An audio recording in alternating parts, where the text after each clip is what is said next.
شروع اللہ کے نام سے جو بڑا مہربان اور نہایت رحم کرنے والا ہے۔ السلام علیکم ورحمۃ اللہ وبرکاتہ۔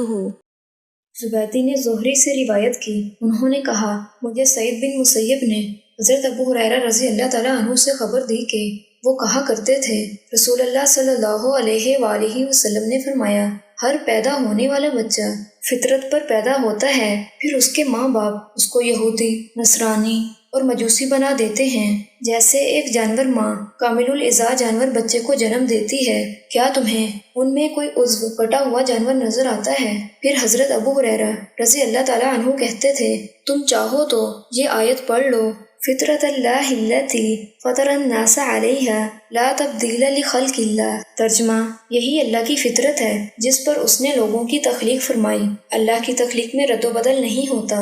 یہ مسلم شریف کی حدیث ہے جس کا حوالہ ساتھ موجود ہے۔